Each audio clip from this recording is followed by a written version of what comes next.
আসসালামু আলাইকুম।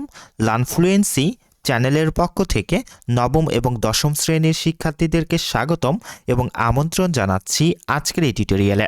আজকে আমরা আলোচনা করব তোমাদের ইতিহাস বইয়ের দ্বিতীয় অধ্যায়ের পৃষ্ঠা 16 থেকে 22 পর্যন্ত তোমাদেরকে যে একক এবং দলগত কাজগুলি দেওয়া হয়েছে, এই ক্লাসে আমরা সেই কাজগুলির উত্তর করে ফেলব। এর আগের ক্লাসে কিন্তু আমরা 16 পৃষ্ঠার আগ অবধি যে কয়েকটি কাজ দেওয়া ছিল সেগুলোর সমাধান ইতিমধ্যে লার্নফ্লুয়েন্সি চ্যানেলে আপলোড করে ফেলেছে। তোমরা চাইলে প্লেলিস্ট থেকে দেখে ফেলতে পারো। তো আজকের ক্লাসে আমরা তোমাদের এখান থেকে 16 পৃষ্ঠায় একটি একক কাজ রয়েছে, 17 পৃষ্ঠায় একটি একক কাজ রয়েছে, এরপর দেখো 18 পৃষ্ঠায় একটি একক কাজ রয়েছে, 19 পৃষ্ঠায় মূলত তোমাদেরকে এখানে কোনো কাজ নাই, 22 পৃষ্ঠায় একটি কাজ রয়েছে দলীয় কাজ আমরা এবং আরেকটি দলীয় কাজ রয়েছে। এই কাজগুলি আজকের এই ক্লাসে আমরা সমাধান করে ফেলব। তো চলো আলোচনাটি শুরু করা যাক। শুরু করছি পরম করুণাময় মহান আল্লাহ তাআলার নামে। তো দেখো 16 পৃষ্ঠায় তোমাদেরকে যে কাজটি দেওয়া হয়েছে, বলা হচ্ছে যে মিশরের উৎপাদিত ফসল ও আমদানিকৃত পণ্য স্টক তৈরি করো। সমাধানটি দেখো। খ্রিস্টপূর্ব 3000 অব্দের দিকে প্রাচীন মিশরের বৈদেশিক ব্যবসায়ী বাণিজ্য শুরু হয়েছিল। এর অংশটুকু একটু কেটে দিও, কাজের বর্ণনা। প্রাচীন মিশরীয়রা সিরিয়া, ক্রিট, ফিনিশিয়া, মেসোপটেমিয়া এবং প্যালেস্টাইনের সঙ্গে ব্যবসা করত। নিচে মিশরের উৎপাদিত ফসল ও আমদানিকৃত শিল্প পণ্যর ছক তৈরি করা হলো। তো দেখো আমাদেরকে বলা হয়েছে উৎপাদিত এবং আমদানিকৃত শিল্প পণ্যের ছক তৈরি করতে, তাই না? তো দেখো এখানে উৎপাদিত পণ্যগুলি যেগুলি ছিল কার্পাস, লিনেন, শন, গম এবং মৃৎপাত্র।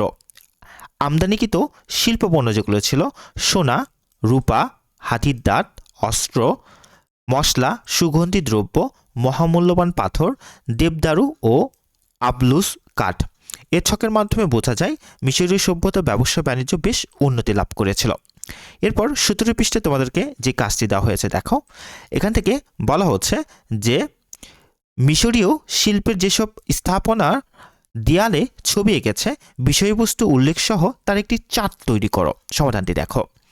প্রাচীন মিশরীয় চিত্রকলা স্থাপত্য ভাস্কর্য শিল্পের সাথে অঙ্গাঙ্গিভাবে জড়িত ছিল।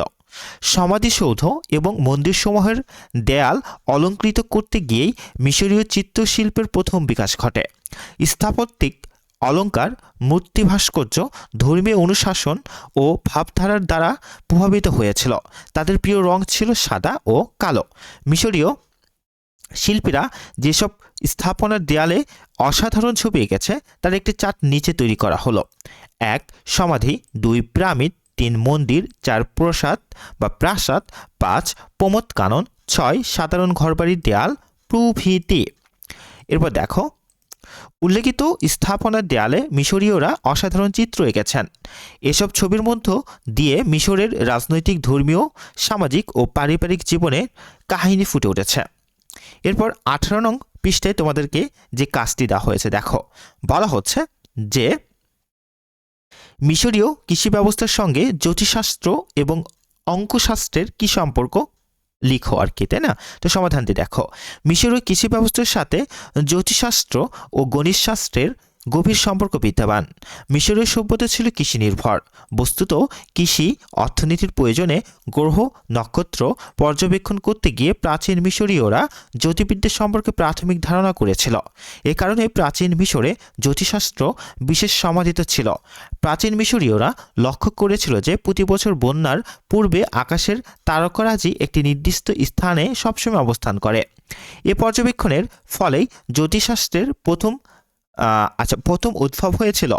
নীল নদের অধিবাসী প্রাচীন মিশরীয়দের প্রধান পেশা ছিল কৃষিকাজ, আর কৃষি নির্ভর মিশরীয়রা কৃষিকাজের জন্য নানা ব্যাপারে হিসাব নিকাশ করত, যেমন কী পরিমাণে শস্য ফলবে, কী পরিমাণে বীজ লাগবে, তার খরচ কী পরিমাণ হবে, কী পরিমাণ শস্য গলায় রাখতে হবে প্রভৃতি। এভাবে সকলের সমবেত পরিশ্রম ও চেষ্টায় গণিতশাস্ত্রের সৃষ্টি হয়েছিল। পণ্ডিতদের মতে মিশরীয়রাই সর্বপ্রথম গণিতশাস্ত্রের দুটি অপরিহার্য শাখা পাটিগণিত ও জ্যামিতির উদ্ভাবন করে। পাটিগণিতের ক্ষেত্রে মিশরীয়রা যোগ, বিয়োগ ও ভাগ পদ্ধতি আয়ত্ত করেছিল।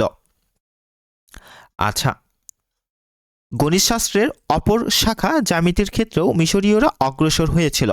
প্রাচীন মিশরে খাল খনন করতে জমির হিসাব ও তার কোণ ইত্যাদি পরিমাপের জন্য জ্যামিতির প্রয়োজন পড়ে। এরপর দেখো 22 পৃষ্ঠে তোমাদেরকে একটি দলীয় কাজ দেওয়া হয়েছে, তাই না? দলীয় কাজে বলা হচ্ছে যে জনগণের কল্যাণের জন্য অ্যাথেন্সের যেসব মনীষী বিভিন্ন সংস্কার ও আইন পাশ করেন তাদের নামের তালিকা প্রস্তুত করো। কাজের সমাধান। কাজের প্রকৃতি হচ্ছে দলীয়। কাজের উদ্দেশ্য হচ্ছে এর মাধ্যমে জনগণের কল্যাণে অ্যাথেন্সের মনীষীর ভূমিকা জানা যাবে, তাই না? আচ্ছা, কাজের বর্ণনা দেখো। পৃথিবীর গণতান্ত্রিক বিধি ব্যবস্থার ইতিহাসে প্রাচীন গ্রিসে গণতন্ত্রের বিকাশ খুবই গুরুত্বপূর্ণ ও অবিস্মরণীয় এক অধ্যায়। শ্রেণী বিভক্ত এথেনীয় সমাজ দরিদ্র কৃষক সহ সাধারণ মানুষের জমির উপর তাদের অধিকার প্রতিষ্ঠা, রাজনৈতিক অধিকার আদায় এবং ঋণ দাসত্ব বাতিলের তাই না দাবিতে সংঘটিত হওয়ার মুখে গৃহীত সংস্কারমূলক ও আইনমূলক পদক্ষেপের মধ্য দিয়ে এথেনীয় গণতন্ত্রের বিকাশ পথ শুরু হয়, যার দ্বারা এথেনীয় জনগণের কল্যাণ সাধিত হয়। অ্যাথেন্সের জনগণ কল্যাণ সাধনে যেসব মনীষীর বিকাশ ঘটেছিল পর্যায়ক্রমে তাদের নাম উল্লেখ করা হলো। 1 সোলন, 2 পিসিসেন্টোস, 3 ক্লিস্থেনিস, 4 পেরিক্লিস। ফলাফল: পেরিক্লিসের সময় এথেন্সে গণতন্ত্র পূর্ণ বিকাশ লাভ করে, ফলে সমাজ সংস্কৃতি, সাহিত্য, দর্শন ইত্যাদি প্রায় সকল ক্ষেত্রেই অভূতপূর্ব উন্নয়ন সাধিত হয়েছিল। সেজন্য খ্রিস্টপূর্ব 5 শতকে গ্রিসের ইতিহাস পেরিক্লিস যুগে হিসেবে পরিচিতি লাভ করে। তো এই ছিল তোমাদের জন্য আজকের এই আয়োজনটি। এর আগামী ক্লাসে আমরা বাকি তোমাদের এখান থেকে যে কাজগুলি রয়েছে সেগুলোর উত্তর ভিডিও করে লার্নফ্লুয়েন্সি চ্যানেলে আপলোড করে ফেলবো ইনশাআল্লাহ। ভিডিওটি ভালো লেগে থাকলে লাইক দিবে এবং অবশ্যই লার্নফ্লুয়েন্সি চ্যানেলটিকে সাবস্ক্রাইব করবে। ভালো থেকো, সুস্থ থেকো। আসসালামু আলাইকুম।